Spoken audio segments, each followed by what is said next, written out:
Susan Michel Torres अमरीकी रियासत Virginia में रहती थीं। 26 साल सूजन पेशे के एतबार से नर्स थीं और अपनी जिंदगी के सबसे खूबसूरत दौर से गुजर रही थीं, क्योंकि वो 15 हफ्ते की हामला थीं।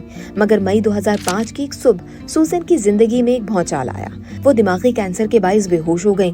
उन्हें अस्पताल ले जाया गया, जहां डॉक्टरों ने उन्हें ब्रेन डेयर यानी दिमागी तौर पर मुर्दा करार दे दिया। दरअसल सूजन माजी में जिल्द के खतरनाक कैंसर का शिकार हो चुकी थी। इलाज के बाद वो सेहतियाब हो गई थी, लेकिन जब वो हामला हुई तो कैंसर ने दोबारा सूजन पर हमला किया और तेजी से बढ़ने लगा।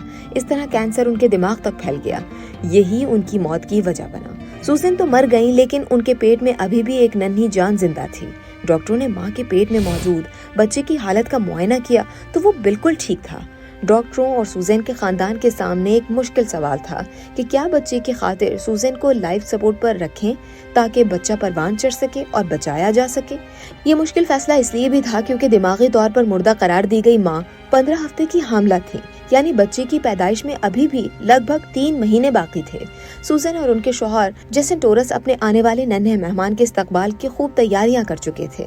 इसीलिए जेसन ने डॉक्टरों को ये कहकर इजाजत दे दी कि अगर 1% भी उम्मीद है कि मेरा बच्चा जिंदा रह सकता है तो हमें जरूर ये कोशिश करनी चाहिए।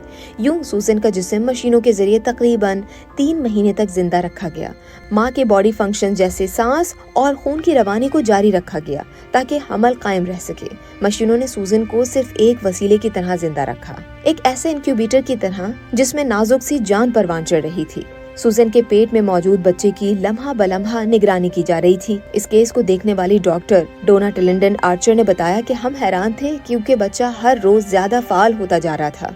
फिर 2 अगस्त 2005 को बिलाखिर वो लम्हा आ गया जब सर्जरी के जरिए सूजन की डिलीवरी कर दी गई। इस तरह दिमागी तौर पर मुर्दा करार दी गई एक माँ ने एक बच्ची को जन्म दिया जिसका नाम रखा गया सूजन एंड कैथरीन टोरेस। डिलीवरी के अगले ही रोज सूजन की लाइफ सपोर्ट सिस्टम को बंद कर दिया गया और वो दुनिया से रुखसत हो गई।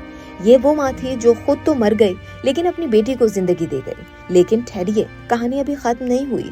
इस कहानी का इख्तिताम खुशगवार नहीं बल्कि अफसोसनाक है, क्योंकि बदकिस्मती से डॉक्टरों की तमाम कोशिशों और वालिद की उम्मीदों पर पानी फिर गया। दरअसल नन्ही सूजन भी सिर्फ 5 हफ्ते ही जिंदा रह पाई।